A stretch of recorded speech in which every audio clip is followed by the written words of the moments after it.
Hello there. This will be an introduction to using actions in Moho Pro. Actions are used for many things in this software program. One of them being that you can fine-tune parts of a character that you have rigged with bones so that when you animate it, it will look even more realistic, more fluid. I have two different examples here. First off, there's Tune 1 and Tune 2.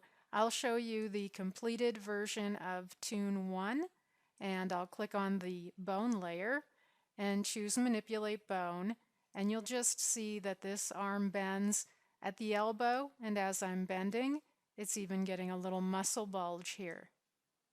Okay, that's one. Let me shut that off and move to Tune 2, and again with Manipulate Bones. For one thing, I just have a little bit of the body and the head here, and the head just kind of moves around. The body is kind of locked, it doesn't do anything. All right, but over here I have a control bone that's actually going to give the illusion that the head is turning a little bit from left to right. So now let's go back to the folders here. Let me shut that off. I'm going to go back to Tune 1, which is just this arm, and it's pretty bland, pretty plain.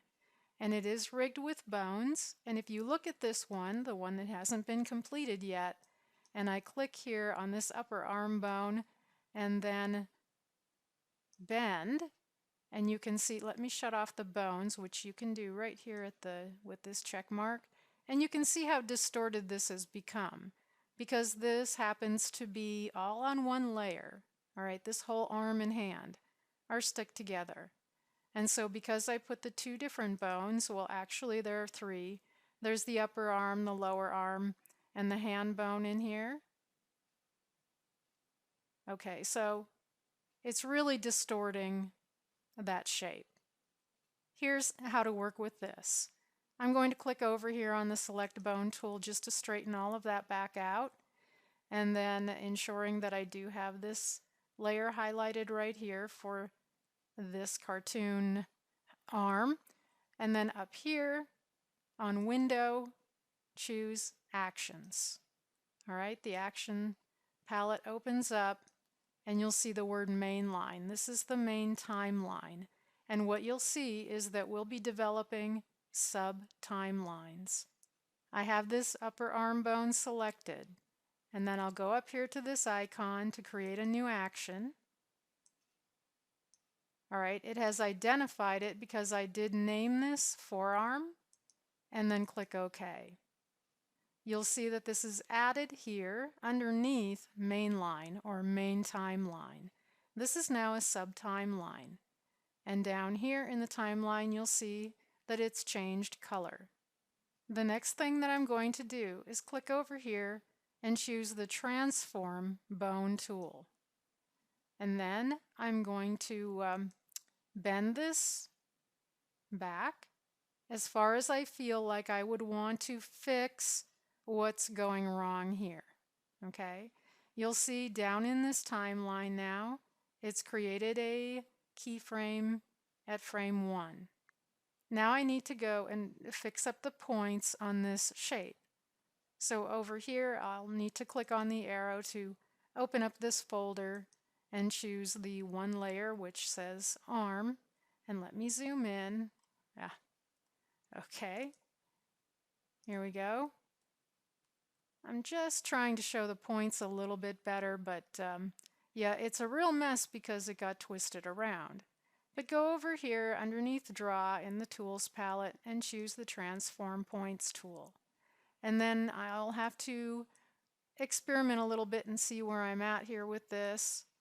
So I want to move this point over here and maybe put a sharper bend right here. So I can choose the curvature tool and maybe make the sharper bend there, and I'll round that one out a little bit. And then over here I have a point which I can use the curvature tool with and pull this up and try to make the muscle. All right. So I've moved points around while I was in this sub timeline that says forearm. This all occurred on frame 1. That's all that's necessary here, and you'll see this. You need to go back to the main timeline by double-clicking on the word main line. Okay. And then I guess I'll close this just to get it out of the way for the moment. And go back to the bone, the top level here of this Tune 1, and choose Manipulate Bone. And then let's see if it worked out. Okay. So it did. So if you were to animate this across time, let's say I just went, I don't know, to frame 24, 1 second's worth, and bent that, and then played it. Okay. No more distortion. All right. Creating that action in a sub timeline fixed the problem with that shape. Now, this method of using actions worked under these circumstances where we had a layer that was a whole arm and a hand. There were several bones that were attached to it by way of point binding, and so we ended up with a problem of distortion at first when we wanted to make a bend at the elbow, right? Okay, if you had created this arm for a character where you had the upper arm on a separate layer and the lower arm on a separate layer and the hand on a separate layer, well, then you would have a completely different circumstance to deal with, and you would not need to use actions in that way. It's important to keep in mind that when you're first learning actions, it's easy to make the mistake of being in the wrong timeline. Let me open the Actions palette again. Right now, all we have is mainline and forearm. Beginners often make the mistake of not going back to mainline when they're doing their main animating. So be sure that you're aware of which timeline that you're in. Learning how to work with actions does take patience, but it's well worth it. In the next tutorial, I'll show you how to do that head turn.